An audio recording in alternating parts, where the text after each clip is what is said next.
isə hansı mühitə keçəcək uşaqlar? Hipotonik mühitə keçəcək. Hansı mühitə? Hipotonik mühit. Burada vəziyyət necədir uşaqlar?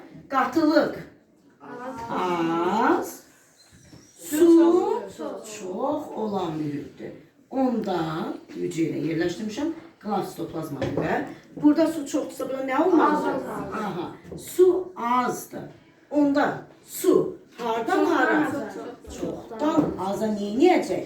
Diffuziya edəcək, düzdürmü? Diffuziya edib neyniyəcək? Çəkəcək özünə. Çəkəcək, çəkdikcə nə olacaq? Şişəcək. Şişəcək və hüceyrə gərginləşəcək uşaqlar. Bitkidə bu hadisəyə turgor hadisəsi deyilir. Turgor sözünün mənası gərginlik, şişkinlik deməkdir. Suyu kənardan o qədər özünə çəkəcək ki, bax, sitoplazma hüceyrə divarına böyük təzyiq göstərəcək. Aydındır? Baxın, burada osmotik təzyiq yüksəkdir yoxsa aşağıdır? Yüksəkdir osmotik təzyiq. Burada aşağıda osmotik təzyiq hüceyrədə. Amma burada bəli, osmoz, keçən də dedim, hüceyrənin kənardan su almaq istəyinə osmoz hadisəsi deyilir.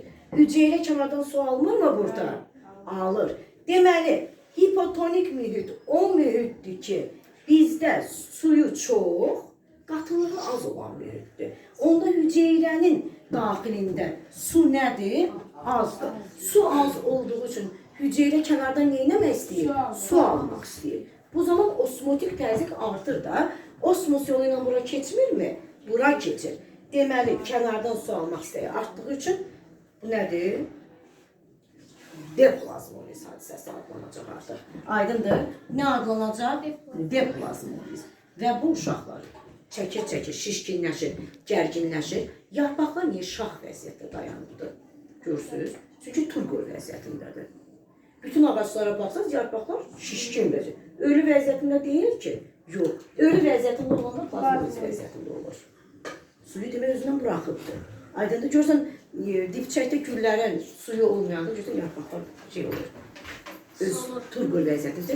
Suyu döşəməsə, görsən, yarpaq canlılanır. Hissələmişsiniz, düzdürmü? Yarpaq canlanır və şişkinləşir. Nə baş verir ki?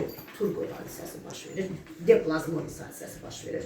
Uşaqlar, insanda qanında eritrosit hüceyrələri yadınızdadır. Eritrositlər, qırmızı qan hüceyrələri. Eritrosit hüceyrələri əgər uzun müddət hipotonik mühitdə qalarsa, partlayar. Buna hemoliz hadisəsi deyilir. Nə deyilir? Hemoliz uşaqlar. Qanda eritrositlərin partlaması hadisəsinə nə deyilir? Hemoliz hadisəsi deyilir.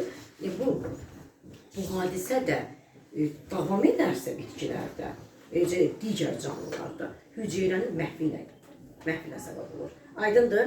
Uşaqlar, üçüncü bir mühitimiz isə, dedim hansı mühitdir? İzotonik mühitdir. İzotonik mühit isə, izo nə deməkdir? İzo bərabər deməkdir. İkisindən eyni. Xarici mühitlə daxili mühitin qatılığı nədir? Su tutaq ki, su 5 qramdırsa, məsələn deyirəm, burada da 5 qramdır. Bərabərdir, burada bir problem varmı? Onda kim-kimə diffuziya eləyir? Heç kim diffuziya. Bu hüceyrənin normal halıdır. Bu hüceyrənin normal halıdır artıq. Aydındır? Zaten bütün bizdə hal-hazırda hüceyrələr hansı mühitdədir? İzotonik mühitdədir. Əgər kənardan, məsələn, nəsə qəbul edəriksə, uzun müddət su qəbul edərik falan filan, bu artıq şişkinlik. Bəs necə tənzimlər? Bax, uzun müddət tutaq ki, çöldən su qəbul edirsiniz, su içirsiniz. Hansı yol? Sidik yolu ilə xaric edirsiniz, düzdür? Orqanizm onu qəbul edə bilməz ki, nə qədər bir həddə qədər şişə bilər də, düzdür? Bir həddə qədər şişə bilər. Artıq o hüceyrə görür ki, partlamaq dərəcəsində artıq böyrək yolu ilə onu neyiniyir? O suyun artığını mütləq orqanizmlə neyiniyir? Kənarlaşdırmış olur.